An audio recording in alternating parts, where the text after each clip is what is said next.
Welcome back to another episode of the GUADCAST. I'm PlaidPagan. And I'm Moonwitch.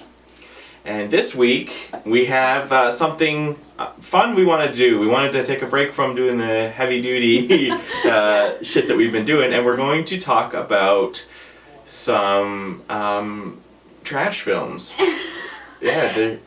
Well, the funny thing about this too is that our last episode dealt with films from this era as well. And not one of these was on the list. Yeah. One almost made it for me just because of how fun it is. Right. So I know which one you're talking about. We're going to talk about Dark Castle films this week. Everyone's just like, okay, I'm clicking out of this episode.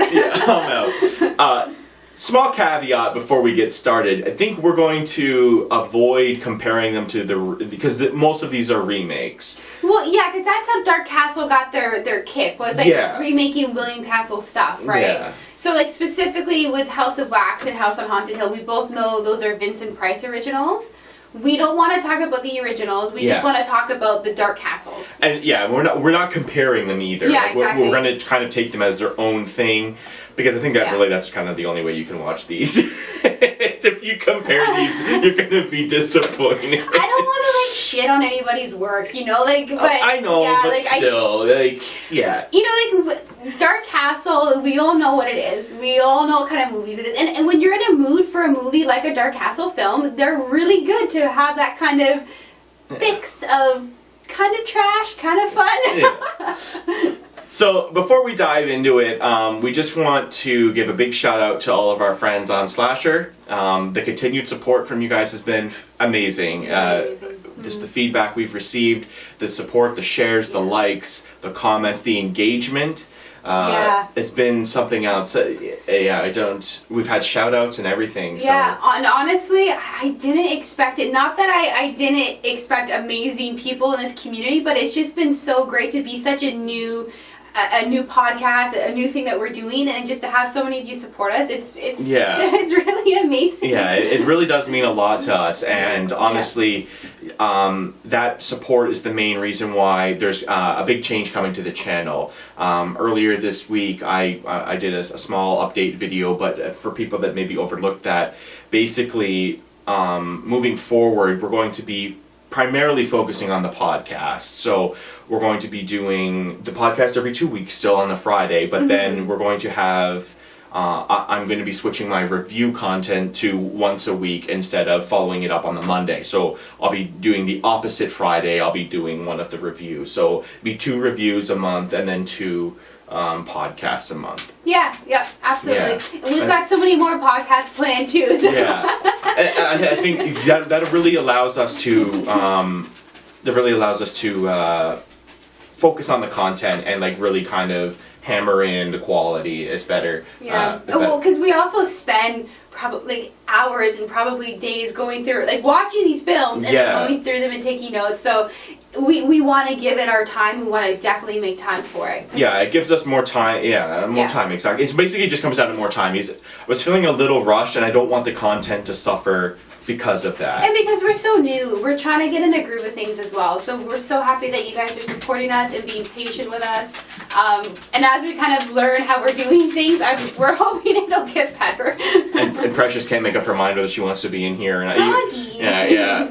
Once again, if you're new, I have dogs, and they don't give a flying fuck if I'm recording. Yeah, here comes Willow. Hi, big girl. Yeah, the camera just has it just out of range. Like you can see. You kind of see her head. Yeah, you can see Becky petting the air, but yeah, they don't give a fuck that we're filming. Hi, baby. So. Anyways, you want to kick off? So I thought what we could do, talking about the Dark Castle films, because there are some that are more recent. All the dogs are here. They're like, what's going on? They're crashing our podcast. They think it's a fucking party.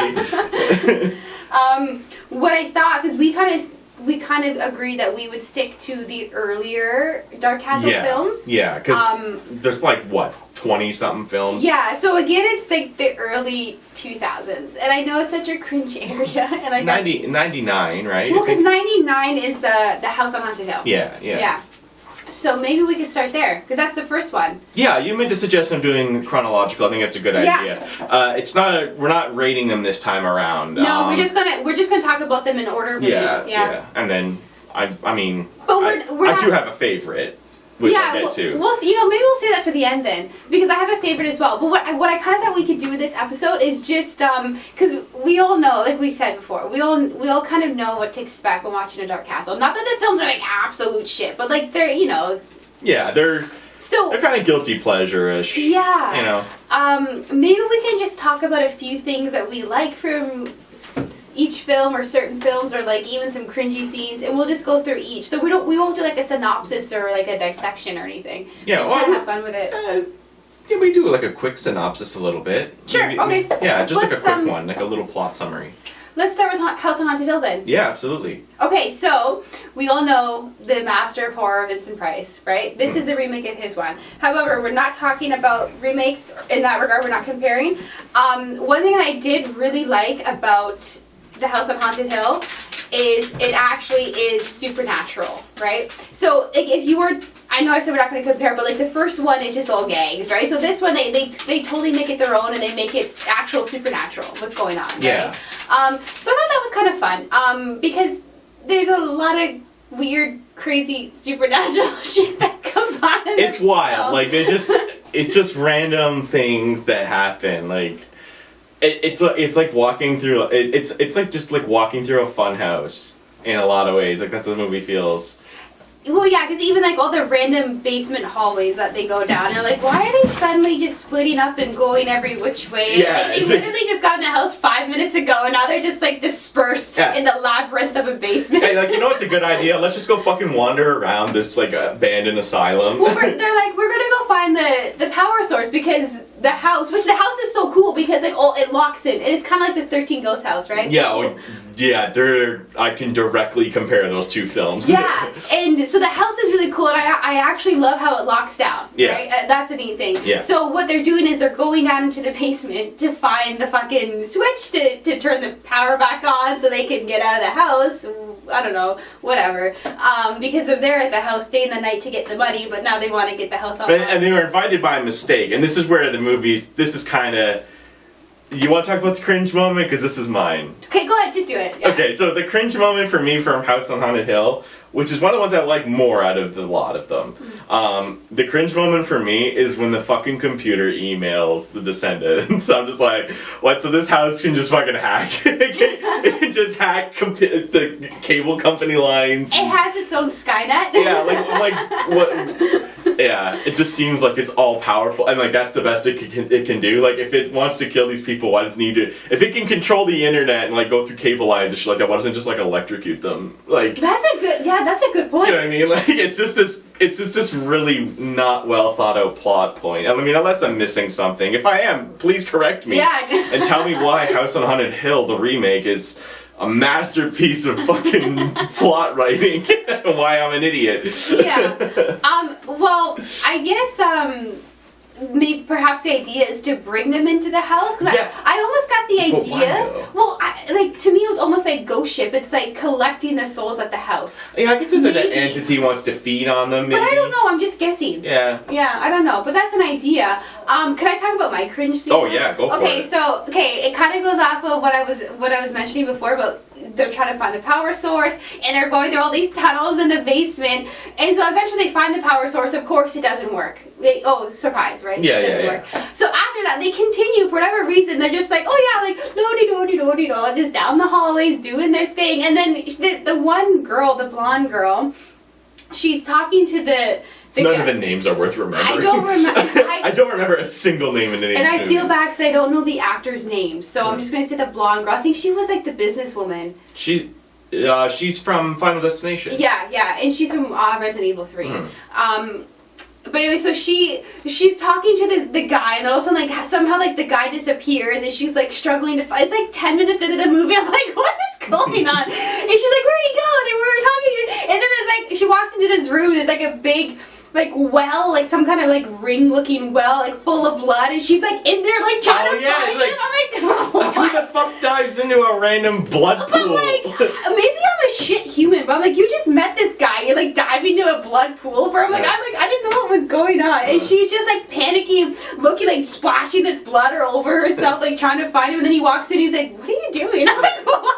I'm like, what? Yeah, it's just, it's such a weird movie, man. It's fun though, because it's... Yeah, well, that's what I mean. Like, it's like walking through like a House of Horrors, like funhouse thing, you know. Yeah, I like it for it because it is a lot of fun. Yeah, it's just like ghosts in the closet that pop out and go boo. Yeah, like, you know, and like that's like the whole thing is this sequence. Such a good way to describe it. Yeah, it's just a whole sequence of that until the very end where they wake up the cosmic entity or whatever. It's kind of. Oh, because it like comes out of the wall. Yeah, I don't really know what it like eats your your. I thought it was like a soul collector kind of idea. Like, I don't know. It absorbs you, dissolves you, or something like that. I don't know. I think it absorbs you. I mean, it's the CGI, but like. The CGI. But I think the creature itself was kind of a cool idea. That's one thing I will say about the Dark Castle movies. I think in almost all of them, there's a cool idea somewhere. Definitely. Yeah, like there's definitely things I'm like, oh, that's really neat about each one. So some of them are pretty original ideas too. Yeah, like I'll give them that much at the very least, if nothing else. Because so what's your favorite part? Oh, so my favorite we'll scene. Switch it. Yeah. Okay, so I'm a big fan of the. First I like Jeffrey Rush. Like they picked this actor because he looks like Vincent Price. His character is even called Price, right? So that's cool. And like Jeffrey Rush, he really does look like Price. I'm like, okay, that's some cool homage, right? Yeah, the little fucking pencil mustache. And and I love how he kind of does the gags like Price does in the original film. That's a cool like kind of nod to Price. I really like that in the new film. But so to kind of get to my favorite point, because the whole gags, he's like an adrenaline junkie, so he's got the really cool amusement park. Oh, that's. There's a specific scene I'm getting to. I'm just like, I gotta hurry up. Anyways, okay, my favorite scene is when they're in the elevator. I know. I was gonna say it's my favorite scene too, man. And he's like pretending to be afraid. He's like, "No, this isn't part of the show." Yeah. And like Jeffrey Rush's character is like, he's freaking. He's like, "No." And they're like falling. You're like, "Oh shit, are they actually?" And you're thinking, "Is the amusement park haunted?" Like, right away. Yeah. The fucking the roller coaster was my favorite part, but like that theme park, man, I would fucking love to go there. Gosh. If Pennywise had a theme park, I think that would be his. Sick, dude. Like the fucking the coaster. Pennywise does have a theme park. The coaster breaks. Yeah, in Dark Tower. Yeah. The fucking coaster breaks and the cart goes flying off of it and they're just like freaking out in the thing. And it's worded with like the tech guys are like, oh, we got a problem, whatever. And it makes it seem like that's what they're talking about. Yeah. But it's the dummy and the thing with his fucking arm that keeps falling off. It's so good. I love the gags at the amusement park. I thought that was really well done. It's a lot of fun. Like maybe it's a little cheesy, but it was. Yeah, but it works. Really cool. It works. It was really cool. I just want to give a quick shout out to my boy Jeffrey Combs, even though he's not really in it a whole lot, and just with him with those fucking like the weird doctor thing that he's got going on. He's cool. Well, I just wish he was in it more, which I mean he is in the sequel. In the sequel. Yeah. What the fuck? And I think for what is she doing? It's just the dog hair because they've been in and out. Yeah. Jeffrey Combs, I like because that's like the next scene you see like why the house on Haunted Hill is supernatural, right? That the asylum scene comes after the amusement park, which I actually thought was another good scene. No, I think that's the opening scene. Or maybe that's the opening. Yeah, it's the opening scene, and then it cuts to the amusement park. But that's a pretty cool scene too. Yeah. You see like that whole, and I like that, like the evil haunted asylums. I think that's it's a cliche. I know. Yeah, you just see all the patients go nuts and killing. Yeah, and I like that. Like, there's this really cool gory scene where like. All the pencils are sharpened, and then they just shove the whole bundle through the guy's neck and like bust out the other side. That was a pretty nice gore shot. You know what's funny about the second Return to House on Haunted Hill? It was more gory than the first one. It was, yeah. I think it was with the exception of Ghost Ship, I think it was the goriest of all of them. Because I'm thinking, well, I guess the first one had some interesting kill scenes, but. It wasn't as gory. I guess maybe because it's also the first Dark Castle film, and they kind of got they played with blood and gore more as the they were kind of getting their footing. Yeah. Speaking of which, we'll move on to the next one. Yeah, for sure. So the next one is 13 Ghosts, 2001. This is my favorite one. Yeah. Like, by a long shot.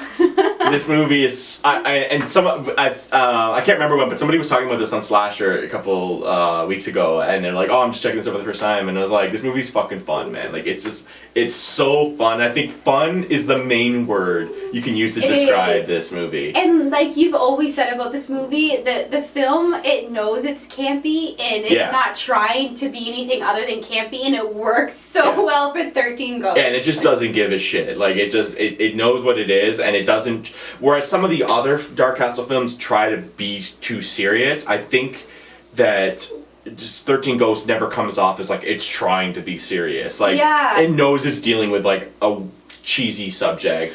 And it works better that way. I think, honestly, if they had done more of their films in that light, I think more of their films would have been good. Well, specifically with Matthew Lillard's character, he's supposed to be the comedic relief, right? Yeah. And it's a lot of fun, and he says, like, some of his lines and his dialogue, it's so realistic. It's like, hey, if I was in that scenario as an audience member, I would be saying the same shit. Yeah. Like, don't go in the basement. Yeah, he works so well, and I like, we talked about this too, is like, Chris Kattan is basically the same character in House on Haunted Hill. Yeah. Like, they just, they're sarcastic and funny, and I think that their line delivery works so well that I think even the fact that they're comedians also helps. Well, I don't think Matthew Lillard, yeah. Yeah, he's not a comedian, but I mean, he's, you know, of Scream fame and... Yeah, but he's kind of known for his role. Remember him in Hackers, but who gives a shit? Fucking Hackers. It's just an awesome movie. Anyway. I mean, it's not, but yeah. Well, yeah, okay, I get it. I know what you mean. It's fun, I guess. It's fucking word of the day. Well, you kind of know that, yeah. So I like how his character... I'm jumping right back in, sorry. No, how his character is funny right from the beginning. Like, even when he's with Cyrus at the very beginning of the movie, he's with Cyrus and they're collecting one of their souls, one of their ghosts. And he's, like, the whole time he's, like, freaking out. He's just a funny guy to watch. And I liked how he consistently kept that character throughout the whole movie. Like, he never changed. He never became more serious or, like, you know what I mean? He's always fun to watch. Yeah. That was really well done. Do you want to talk about your favorite scene in 13 Ghosts? My favorite scene in 13 Ghosts, I've got a couple, actually. There's some close contenders, and they're all kills, because they're just fucking cool kills. It's got some cool kills. Yeah, it does, yeah. The lawyer getting split in half with the glass, and it just comes down, or it comes across, however fucking, and then he just peels like a banana. No, like, he slides down like a banana. Yeah. So he just, like, goops into this pool of, like, it's so good. I love, because it's like instant karma, because he walks by the angry princess. Yeah, nice tits. Nice tits. And then he's like, I was just joking about that earlier, and then sliced in that, like, oop! And I also like the scene where the uncle gets, like, obliterated by the fucking machine at the end. Like, it makes mincemeat of him, and he just flies in every direction. Yeah. I'm pretty sure that whole scene is CGI, but, like... Yeah, I can't really... It's been a bit since I've watched 13 Ghosts, but I think I watched it, like, 2 or 3 Halloweens ago with Steph, but I don't really remember. But yeah, I'm pretty sure that scene is CGI gore. But yeah, it's just fun. Most of it's CGI gore, I just love watching the fucking pieces just go flying.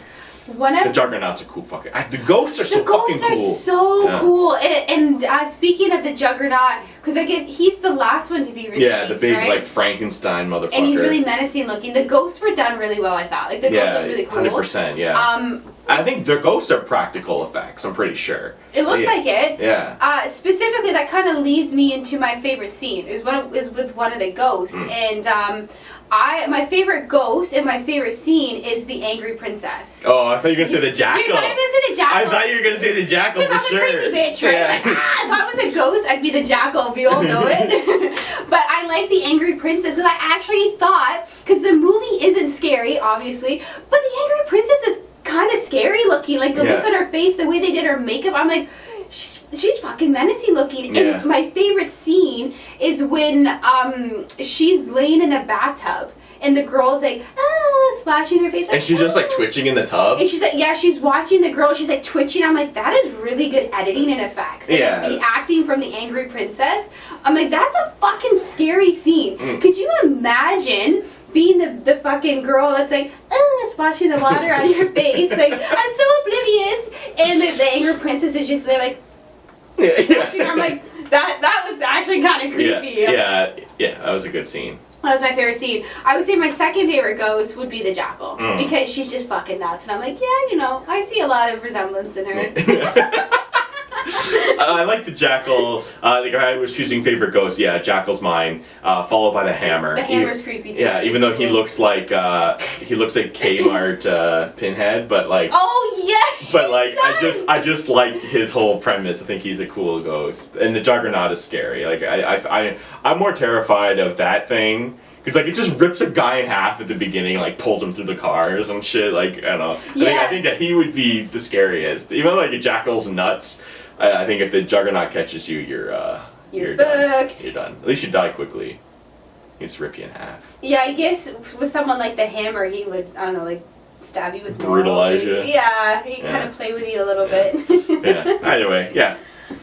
Cringe moment. What's yours? Okay, so I would say, I guess it was more like a scripting cringe moment because, like, the hammer is just getting released in the basement, and the girl shows up with, like, the book, and she's like, oh, we gotta get out of the basement. I was like, where did you come from? She's like, don't worry about that. And she like shows up in the basement. And fucking Matilda's stepmom. Yeah. Oh my god. Miss Honey. And, I don't know why the fuck I remember that of all things. So Miss Honey shows up, and so she helps get the father, the husband, the widower, out of the basement. They're like barely getting out of the basement just by, like, you know, the hair on their nuts, because the hammer just got released, right? He's coming at them, and so they get out and they're free and they're good. La-di-da, life's happy. So they go and they meet up with Matthew Lillard's character, and so she's showing them the book, and she's like, yeah, like, this is what's going on. He's collecting souls. Cyrus is a sick fuck and all this shit. And they're like, okay, so we gotta go back in the basement. I'm like, what? Yeah. I was dying. I'm like, you literally just made it out of the basement 10 seconds ago, and now you're like, let's go back down. Like, you know another ghost is about to be released after the hammer. Like, let's go face them all now. I thought that was kind of cringy. Yeah. Like, but not, like, nothing to do with the actors, but it was just the scripting was the like... The scripting choice, yeah. I think for me, it's I don't want this to come off the wrong way. I think it's the forced racial humor with the nanny. It's just like... like, really? It's just... It doesn't work for me. I don't think it's racist or anything like that. I just think that, like, she's playing a stereotype to a point where it's just, like, too much. It's just over the top for me. And it's like, yikes. Like... I get that. Yeah, with like, some of the dialogue they choose for her. Yeah, it's just like, whatever. I don't know. That's just my opinion. Although I would say, like, her and Matthew Lillard were really fun characters to watch, though. Yeah, for sure, yeah. Another thing, we're kind of jumping back, something I actually really did like about 13 Ghosts is I like the countdown. Like, each ghost just slowly gets, well, not like slowly, but each of them get released at an individual time. So it's like a countdown. One ghost gets released, and then later on a second, and then a third. And I thought that was a really neat effect instead of it all being at once. Yeah, I think the idea, again, like like I said, there's always something about them that I really like, and the creative choice of, like, having to have all these ghosts to open like a gateway to hell, basically, to become immortal. I think that's what it was. He's going to become immortal or some shit.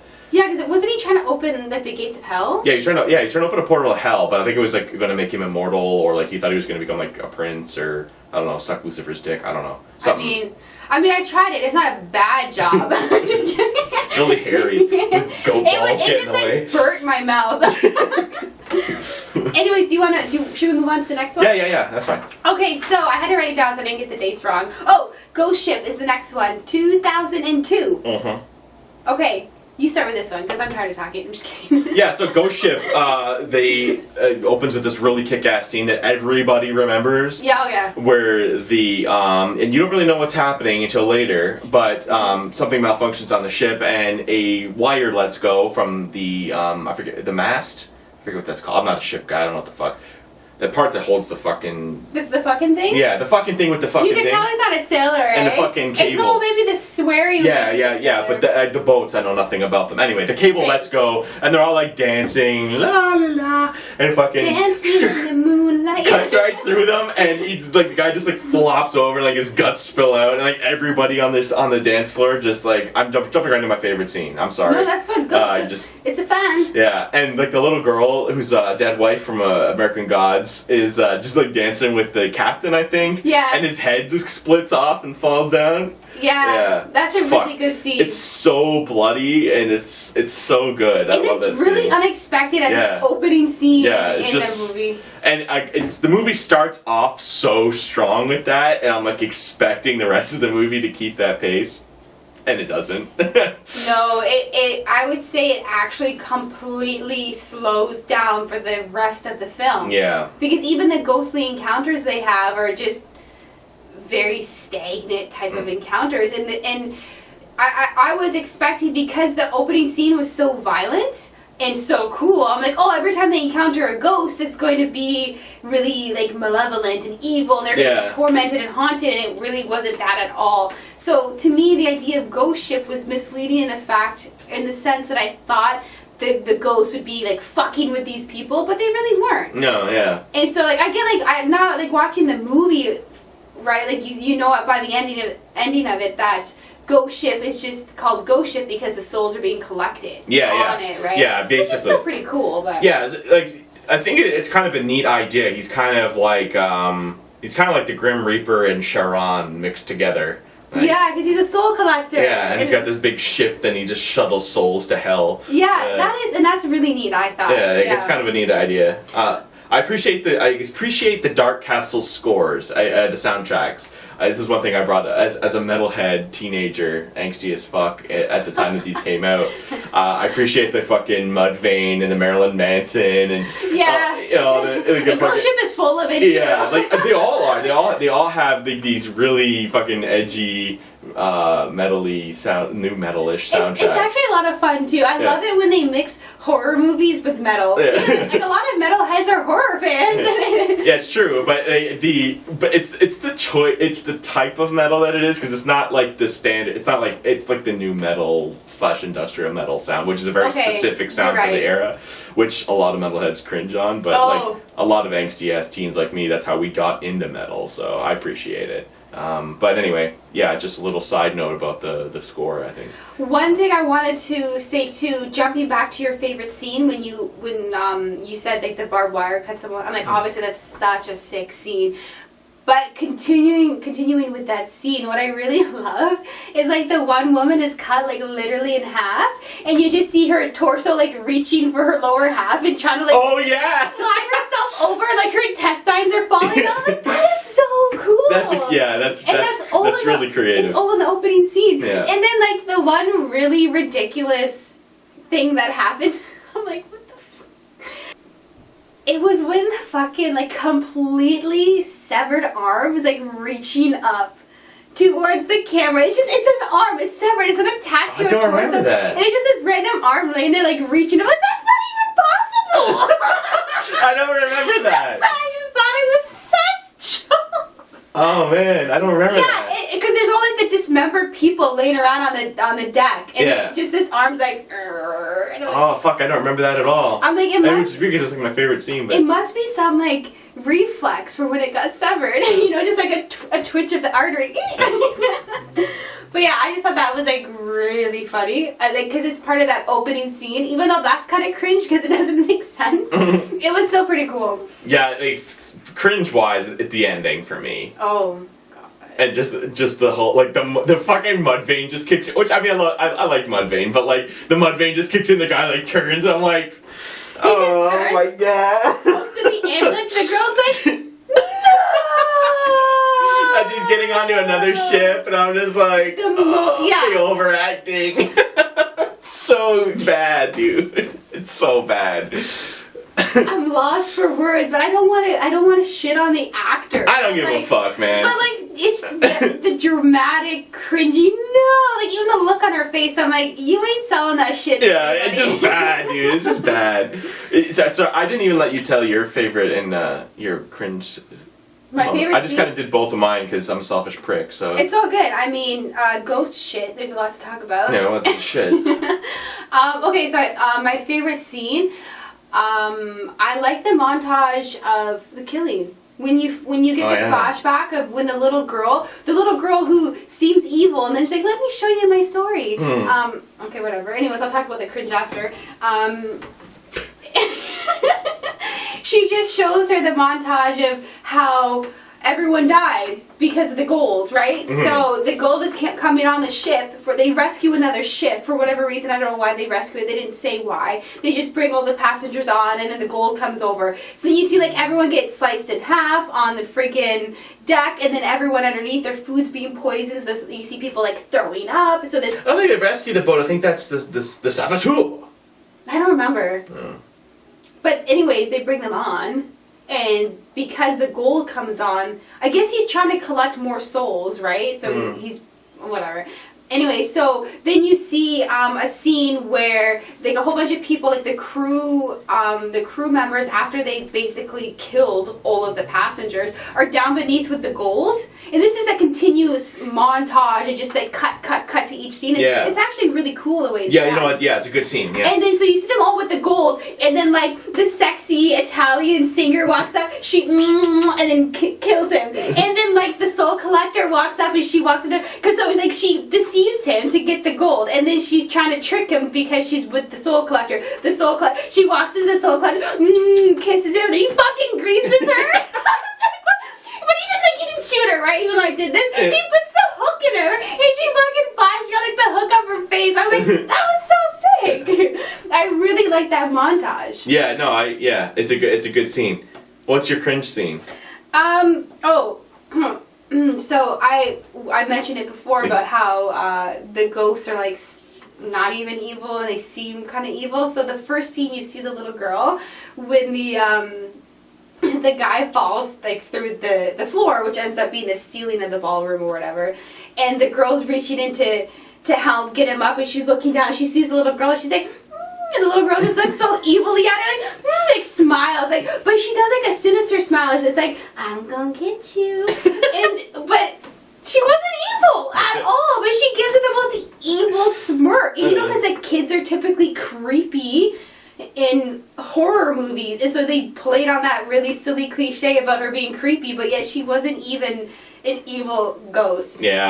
Yeah, that's fair. And I just thought that was super cringy. Like, they just the fake outs. Yeah. So what's your cringe scene? I already said it with the fucking ambulance at the end. Oh yeah. Oh my god. The fucking Mudvayne not falling kicks in, and the fucking guy turns right as the screen. I'm like, okay, I bet you thought that looked metal as fuck when you shot it, but now it looks cringy as fuck, dude. Yeah.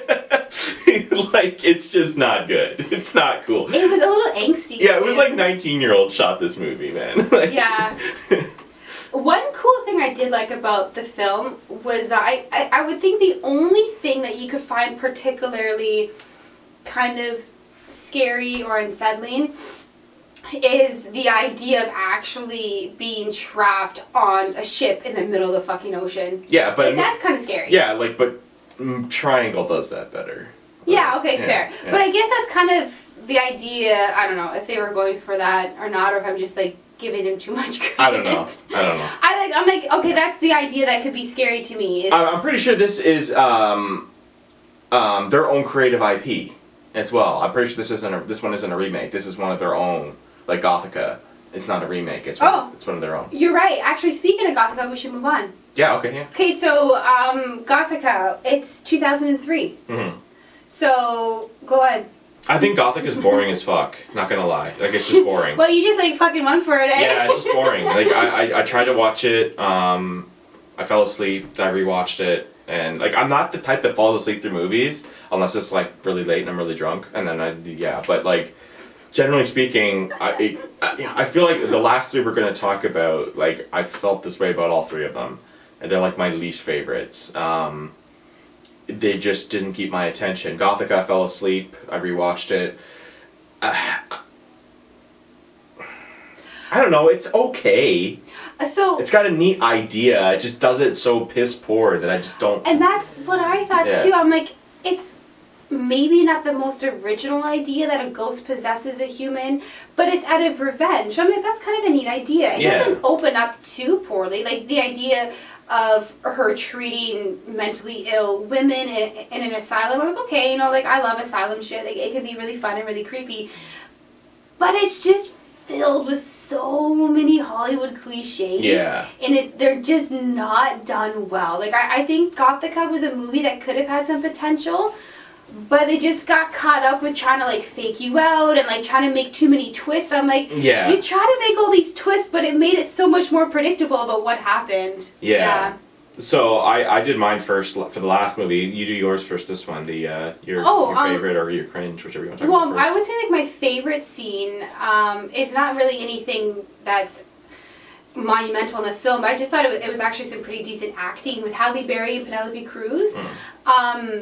When Halle Berry is sitting there in whatever lunchroom they're in, and Penelope Cruz's character comes and sits beside her. Now, don't forget that Halle Berry was the psychiatrist. So was treating her, and she was treating Penelope Cruz's character. I forget what her name is. And so Penelope Cruz comes and sits beside her and says, now you're one of us. You know, no matter what you say, no matter how much your truth is actually true, they won't believe you and they're only going to think you're more crazy. And I'm like, that's insanely clever because that's how the psychiatrist treated her patient. Yeah. She refused to believe that she was being raped or anything. She's like, oh, she's just feeding into her fantasy, her fear. But it's like some being raped by the devil fantasy or something like that. And it was true. And so she's like, no matter how much you say what is your truth, it only feeds into you being more crazy. And I'm like, wow, what a taste of your own medicine, right? Yeah. I thought that was really cool in the script. I thought that was a really neat twist, and to me that was really the only clever thing that was done in the script.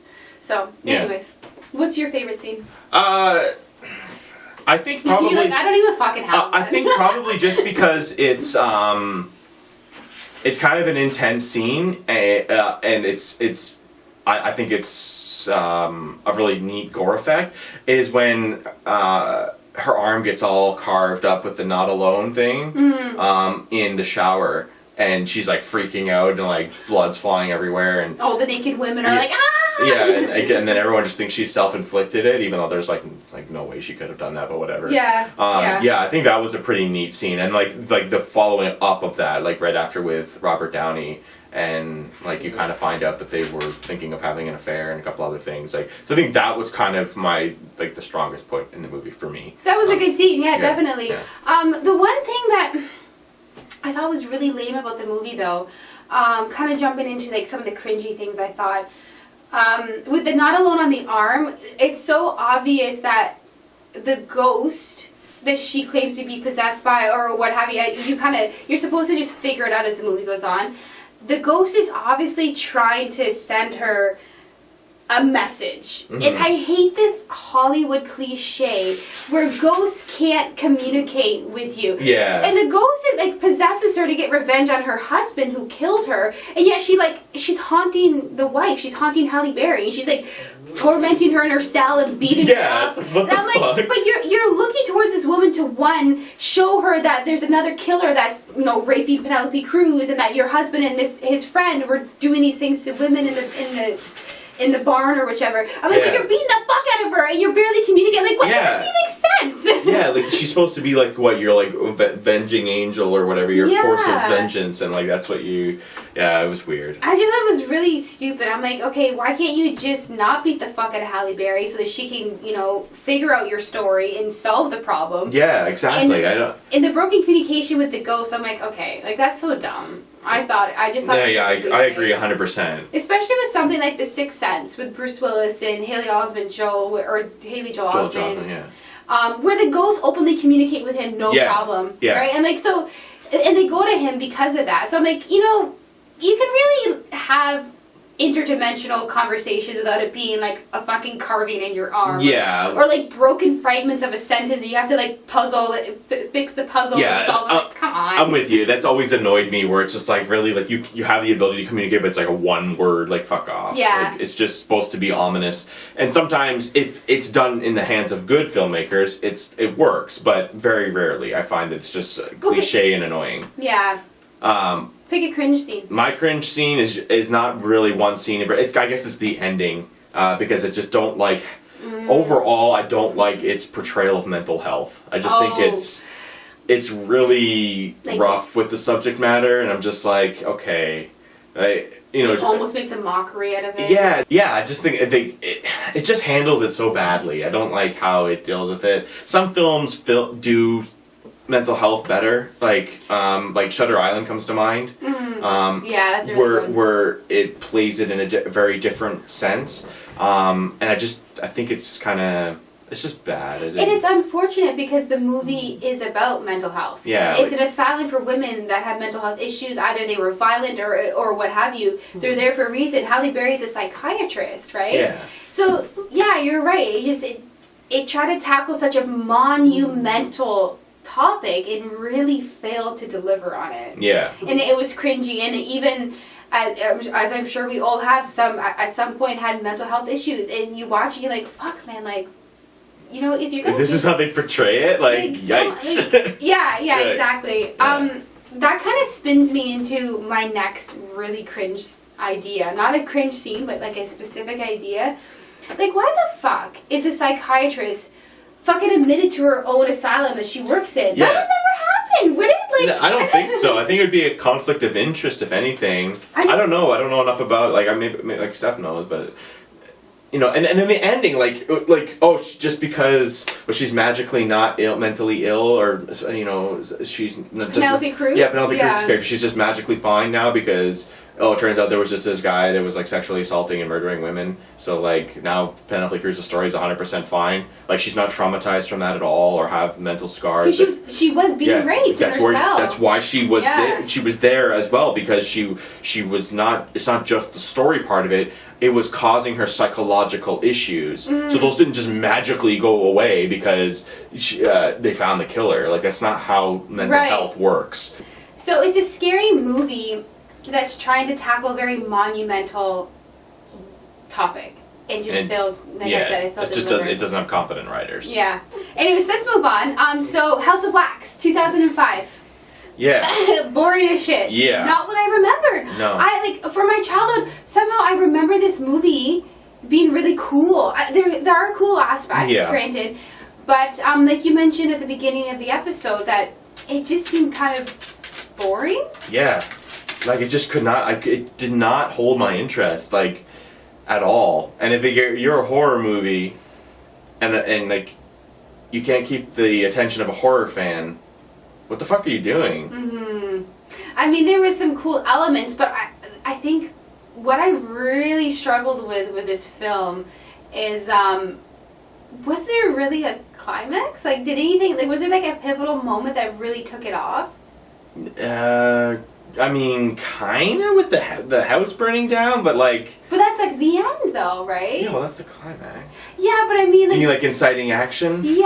Yeah, there's not much, not really. Like, it's just a kind of a collage of random. Oh, not random, but like.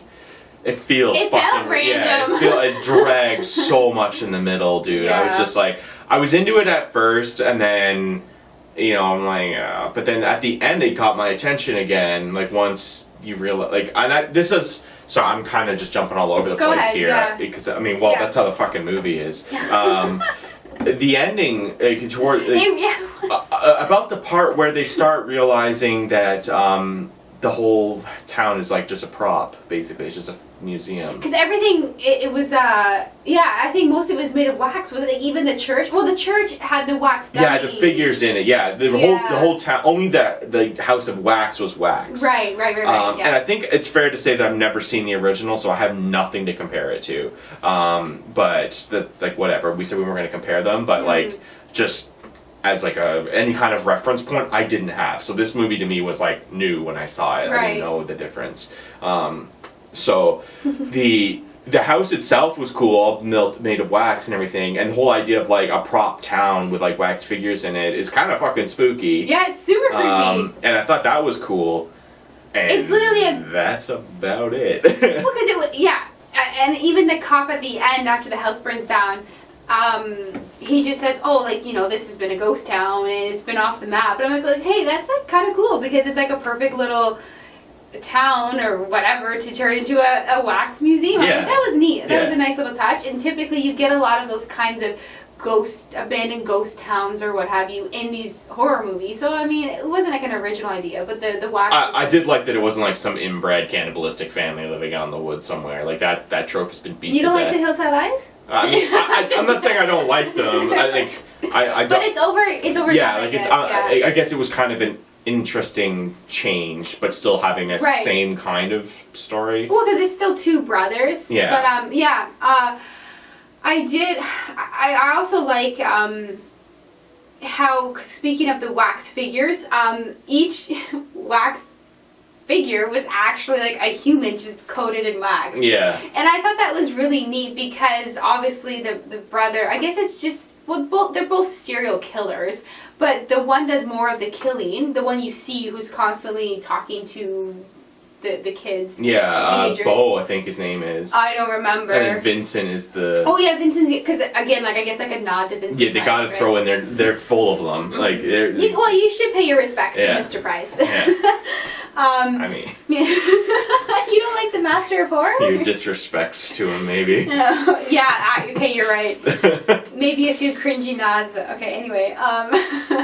But I did like how it was actually humans that were coated in wax. That was really cool, and that's in the original too. Yeah, see, I didn't know that. You told me that. I was like, oh, I've never seen it, so I don't know. One of my favorite scenes actually is with one of the figures, and it's her boyfriend. I think the actor, the one from Supernatural. I can never remember his name. But he's Sam. Yeah, I guess. I'm not a Supernatural guy. I just know that he's Sam. He's the first to die. And it's actually a pretty cool process what they go through, right? Because he waxes the guy's We both cringed at that. And that was cringy because he puts the wax on like his literal eyebrows cringe, not like and on his mustache. And you and I, because we watched it together, we look at each other like, oh god! Yeah. And that's when we were like, no, god! Like he had like a little stubble. I'm like, imagine doing that to me. And it was the eyebrows and the mustache all ripped off. Like, no, dude. That was fucking painful just watching waxing this bitch. So that was a cool scene, right? And then you see him kind of in this contraption where he's locked up in this chair and his head's in this vice and he's sprayed with wax. And I'm like, okay. And then like obviously like hands him all pretty after like the opening scene with the big boobie. Yeah. I'm like, that's pretty cool. And then later on in the film, one of the friends, I think it's Paris Hilton's boyfriend. Maybe it's not. Maybe it's the guy with the video camera. I can't remember. But one of the friends finds him like sitting at the piano. He's like, dude, dude. And he's like picking his face off. And then like the wax, like he hits the wax. He's like, oh, and then like his face starts peeling off, and his friend continues to like, oh, I'm so sorry. Like continues like. I'm gonna save you, dude. He's like peeling his fucking face off. And I'm like, I thought it was cool because you see the face actually come off, and I'm like, why would you continue to? But the guy is so dumb, like. Such an idiot friend. I'm like, dude, you don't continue to peel a guy's face. What the fuck? Anyways, what was your favorite scene, or like one scene that you enjoyed? Scene that I enjoyed. This is gonna sound like the dumbest thing, but as we were watching it last night, I'm like, if they don't do like a quicksand or wobbly floor thing in a house of wax, and then they're like climbing up the wax stairs, and I'm like, yes, they did it. It's like that was cool. Yeah, I don't know why that was so cool to me. It just was. It's like it almost looked like walking in melted fudge. Yeah, like just the whole idea of like, and then it shows it all melting down the street at the end of the movie. I'm like, that was that was kind of cool. I thought that was really cool. Yeah. I mean, when that's the highlight of the movie, I guess, like... And that was at the end, too. You had to wait all through the movie to get a really good scene. Well, like, another good scene, actually, was when he super glues her lips. Oh god. And then she's trying to like open them, and you and I cringed again. We're like, oh. I've had really bad chapped lips, and that's all I can think of. Like, and I do admit, I think I don't, not so much anymore, but I used to do a lot of like miniatures, right, like Warhammer and stuff like that. And I've super glued my fucking fingers together. That sucks, asshole. You're like, like, it's so painful. Like, yeah, like I get like a knife, and I'm like the X-Acto knife or the hobby knife, and I'm like slowly carving the skin off so that I don't like rip my fucking fingers and she's off. just like ripping at and I was like, and I'm like, oh, dude. Ooh, God, I don't know if I could do that. Yeah, there's. And then she's like trying to get her brother's attention. It's the brother, and she puts her finger through the vent, and the guy cuts it off, and I'm like, oh. There's a lot of face violence in this movie, right? With like the picking and the peeling and the fucking gluing and the smashing. There's like a scene where they smash the guy's head in. Like, the pole goes through Paris Hilton's head. Like, there's some really good deaths. Yeah, like there's a lot of head violence. Or he cuts the one guy. He stabs the guy with a pair of knives. Crisscross. It's like the hedge cutter knives or something. No, it's a pair of... maybe it is hedge cutters. I thought it was knives. I don't remember. And then, like, he cuts his head off. We were both a little drunk. Yeah, we were a little drunk. I watched it last night. I haven't seen it since we were kids. Yeah, same. Last minute prep for the show. Well, because I finally found it on Blu-ray. I was like, dude, that's what I found. I didn't want to pay a lot of money for it. But anyway. Let's move on to our next one. Yeah. Because speaking of... cringy shit. Oh, Christ. So 2007, Return to House on Haunted Hill. Yawning just thinking about it. Well, because I've actually heard a lot of people who like House of Wax, but I thought that Return to House on Haunted Hill was very boring. I thought House of Wax was very boring. Yeah, Return and it wasn't because we were drunk. Well, no. I wasn't really drunk. No, we just had a couple. We weren't like shit-faced or anything. Fucking... The script was really cringy, so I wouldn't say the movie was horrible, because like the house is pretty cool again, right? It's like and Jeffrey Combs is in it a lot more. Jeffrey Combs is in it. The ghost effects are cooler. Exactly. It's really gory. And they kept the cool house, like the 13 house ghost, but like everything locks down, right? And that's a cool thing. Deaths. There was cool deaths. The story made no fucking sense. I don't even understand. Like it was some like they villainized Baphomet. Like this motherfucker's in the house trying to. The Baphomet idol. I'm like, do you even know? Like, it's like. It's like they typed in Google the satanic occult symbols. images. Yeah. Oh, this guy. Yeah. All right, let's make a whole plot on it. Right. I was like, I have no idea what it means, but. And that was, for me, that was one of the cringiest scenes, is when they go into the heart of the house with like the statue that was supposed to be Baphomet that wasn't actually like a resemblance at all. See, that's actually. I agree, but that scene is also the coolest scene to me. Not because of the statue, but because of the room. I thought with the big ass like spine up the middle. I thought the room was really cool. Yeah. Okay, you're right. But the statue, I was like, that's not even Baphomet. Exactly. We looked at each other like, that's not even Baphomet. It's like they couldn't use his actual likeness or something, but I just thought that was. This is before the Temple of Satan existed, so I'm pretty sure like they didn't like sue him like they did with fucking Sabrina. Yeah, they did Sabrina. Yeah. They used the likeness and sue them. That's fucking funny to me. I just thought you got sued by Satanists. Yeah, that was I got sued by Satan. Like, I love the life we live in now, you know? But yeah, so I just thought that the whole Baphomet thing was super cringe, and not specifically that scene, right? Because the heart of the house is really cool, but the fucking... Okay, anyways. The professor scene at the beginning when he's like talking about like, oh, Baphomet's statue drove all these people insane and they disappeared, they formed a cult underground. And so the fucking, that scene was just, I remember I just looked at you and I'm like, do you know the actual history of Baphomet? And you're like, yeah. I'm like, yeah, okay, good. So we're both cringing at this. It's like not even close. Like I said, they Googled like a satanic image. Yeah. And they were just like, the movie was struggling to find a reason to go back. Yeah. And which isn't even the case. It's not. Sorry, I didn't mean to cut you off. No, go ahead. It's like not even the fucking entity from the first movie. They totally wrote out the other survivor. Well, because the sister just like suddenly like, was she killed herself or something, or she died? Well, no, it was staged, but yeah, like she killed herself. That was it was just such a... Someone else killed her and then staged it. Yeah, like it was just the worst. And then like they wrote out the other guy. They wrote out the money that they got from the first movie. I'm like, what the fuck was this movie? Like you just wanted to use the scene again, like the set again? I mean, the ghosts were cooler.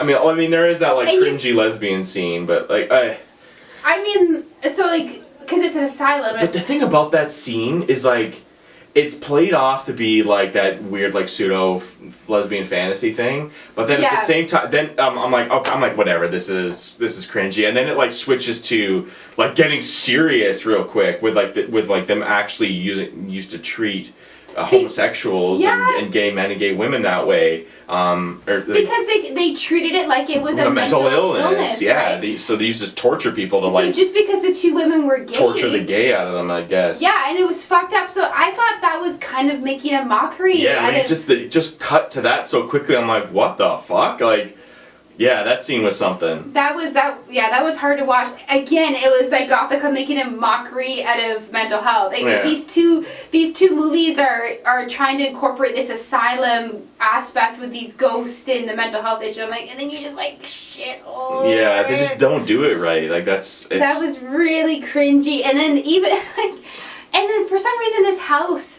This movie in this house had like all these same sound effects as 13 Ghosts. Yeah, it was your wife that she pointed it out. She's like, is it just me or these ghosts sound like the ones from 13 Ghosts? Like, so they just like recycled the cuts and shit like. But honestly though, like Jeffrey Combs was so cool. Yeah. And I like how he had more screen time. Yeah, for sure. The one thing I did like about the kills. The kills, yeah. I liked how they died. The very specific kill that I liked a lot. I know yours is different because I think I remember it. Mine was when Jeffrey Combs walks up to the one girl and like slices her face and then it falls on the ground. Yeah, oh, that's great. I love that. I thought that was awesome.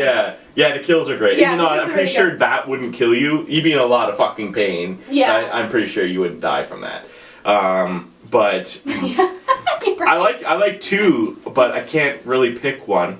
I like when the thing grabs the guy, like tries ripping his guts out, and then like the wall? splits him in half and pulls him in. That's a really cool scene, yeah. Like grabs him by his spine or some shit. And then the other one, which I think is the fucking pinnacle of the movie, is when they Black Death Sean Bean style. And they fucking rip the guy into pieces. And he's like, help me! His arm breaks off, and like the rest of him just goes flying. It just explodes! Yeah, and like his guts and shit are all just like scattered around the room. Guy comes running in, slips on it, and then they're like standing around in it for like the next scene for like 10 minutes, just talking in like this guy's guts. Like, I love that he slipped in the guy's guts. Like, oh my god, that's hilarious. Yeah, that was kind of, where'd the guy go? We're standing in him, dude. It reminded me of fucking Ninja Turtles. I'm looking for 13 and an 8 or whatever the fuck, and he's like, you're standing on it, dude. That's all I could think of was that scene. I don't know why. I think that they were trying to force some humor that was cringy, but it actually kind of worked well because the movie was so trashy. Yeah.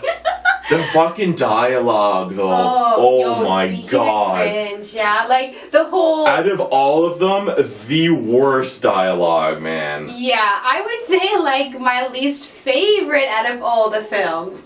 Actually, so what would you pick to quickly wrap it up? What would you pick as your favorite film out of the 6? Oh, I think I already said the 13 Ghosts, right? Yeah. 13 Ghosts, I really like, I really like Ghost Ship as well, just because it's fucking fun, and it is a lot of fun. It's a creative idea, and the kills are really cool. I just wanted the ghost to be a little bit more malevolent. Yeah, even though the ending is cheesy. There wasn't any like haunting on the ship. Yeah. It's called Ghost Ship, so you think, oh, there's going to be some fun haunts, and there was nothing. Yeah, it was the ship itself is the ghost. Yeah, so anyways, that's particularly what I wanted, just personally. But yeah, I would agree. I would say like 13 Ghosts was my favorite, and like it's still one that I watched like almost every. I feel like if 13 Ghosts, if the other ones were half as fun and knew they were fun as that one, they'd be much better films. Yeah. And I feel like Ghost Ship is kind of close to that, and that's probably why it's like my second one. Whereas the other 4 take themselves so fucking seriously. It's just like, you're not a good movie though. Like, well, because I feel you need to own what you are. Right, and I feel like Dark Castle, once it hit the point of Return to House on Haunted Hill in 2007, they were trying to get more serious and do some, I don't know, maybe not, because like Splice came out, Orphan came out. Yeah, see, I've seen Splice years ago, I've never seen Orphan. Well, we weren't going to talk about them anyways, but what I'm saying is I think that they moved away from their campy fun style to get more serious, and anyways, Yeah, and I mean, and the thing is that they're based on gimmick films, right? Yeah. Like exactly. Castle's films are gimmicky films. Like, yeah. So like you're based on that, so just own it. Like, yeah, exactly. Don't try to. And I think again, like House on Haunted Hill did that pretty well too with the. Well, they tried to take a serious spin. Yeah. But they kept the gag thing with. But they still kept the lightheartedness as well, right? That's kind of the. Even though that was the first one, that was kind of like where they were testing it out both. Mm-hmm. And then these two, I don't know. Anyway, I think they're both great films, even though they. I don't know, they try to take themselves seriously and then they don't, but I like 13 Ghosts the most. Okay, I actually agree with you. There's something we do agree on. And then the shittiest one.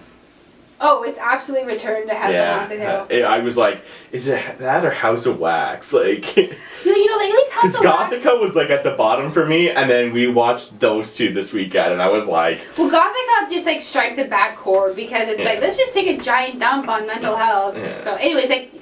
I mean, House of Wax has cool idea. I had a cool memory of it. Yeah. Like it seemed cooler in my head, like you said, like in our memory, because we saw it when it first came out when we were like teenagers. Yeah, and like, you're just like people dying and wax is melting. Cool. Yeah, it's been like 20 years since I've seen it, and like now I've like rewatched it, I'm like, yikes. Yes. So we only covered up the early 2000s of the 2007, right? Yes. Yeah. Sorry, I'm pointing to this like 3-pack that Becky picked up. We didn't do anything after that, but I'm actually curious of what you guys thought of these films. Did you love them? Did you hate them? Did you kind of have our take? Like, there's some really fun aspects. There's some really cringe aspects. I'm curious. Let us know. Yeah, they're good. They're good. Like have some drinks with some friends and watch a shitty horror movie. They're good for people that I think.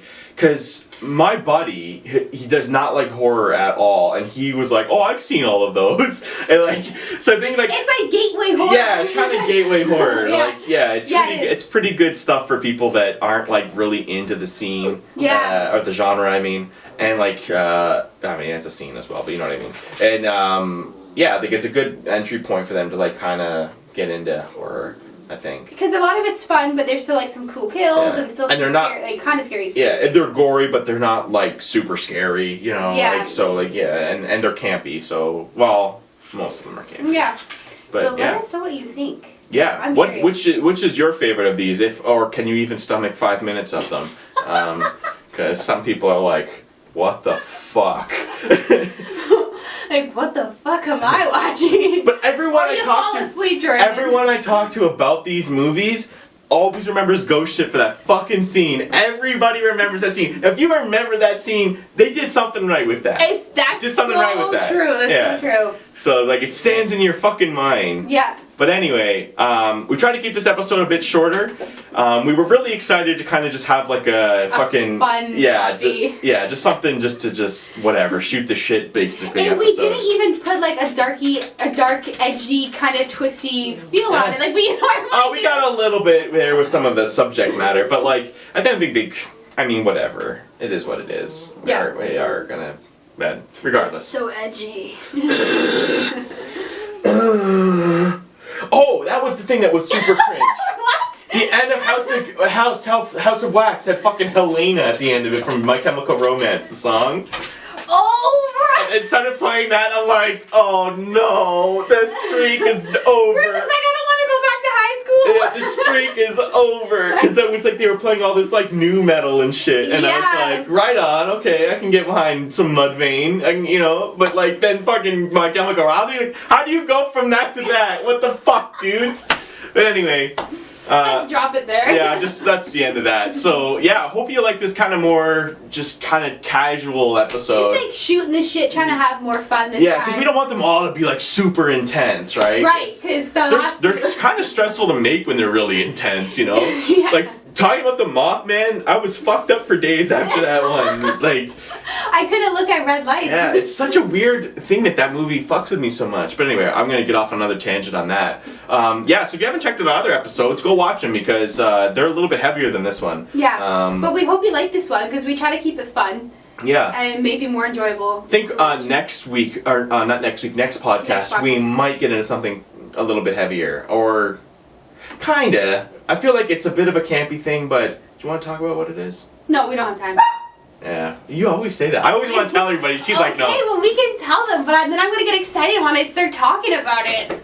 Next episode, we're talking about Killer clowns, all kinds of them. We're gonna talk about our favorites. We're gonna talk about our least favorites, and just some of the fun movies, and clowns in general, like what they kind of represent and embody, and I think it'll just be a really kind of a could be a deep episode, but also fun as well. Yeah, absolutely. Yeah, I think we're gonna have fun with that one. So yeah, that'll be in 2 weeks. So tune in for that. And yeah, big thank you to everyone supporting us. The family and the slasher fam, everyone, it's great. It's really, it warms the heart. It really does. It does. The feedback and the support that we get. And it means a lot that you guys take the time to watch this, and then not only just watch and click, but actually leave a comment and engage with us or message us. It's amazing. It feels so good. Yeah, it really does. Yeah, it's a great feeling. So yeah. I think we're going to be trying to focus more on making the podcast all that it can be. Yep. And so each episode we introduce we have new equipment or something. Literally, this week we got the soundproofing, so we're hoping that the audio sounds better. Yeah. And let us know if there's anything you guys are noticing. Please bring it to our attention. For sure. We're constantly trying to improve, and we're not going to be like, oh, fuck off. We want to know, we're not assholes. Yeah, 100%. I think. We give off the vibe that we're pretty chill, overall. I know, you're kind of an uptight asshole. Yeah, well, you're kind of you're a puckered old cunt. I'm a sour old cunt. Oh, anyway, we're getting off fucking topic. We can start yapping again for another hour. But anyway, yeah, so everyone, have a good one. Stay safe, be good to each other, and we'll catch you on the next show. Yeah, tune in if you don't mind. Stay sick, fuckers.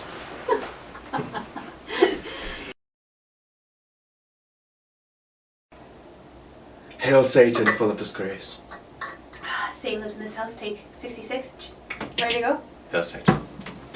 Hail Satan. It's vegan. We're gonna try to just jump right over it. Do you want to just hit me across the face with a clap? I mean, we can do that too. It's like, slap that bitch. Yeah. The cult underground and all that. And I just looked at you and I'm like, oh. The mic's so pissed. It's like Baphomet's my fucking god. This is my homie. What the fuck? Okay. Working. Y'all flip the light over there. Flip you. I'm gonna flip your mother. Fucking flip your face. Flip the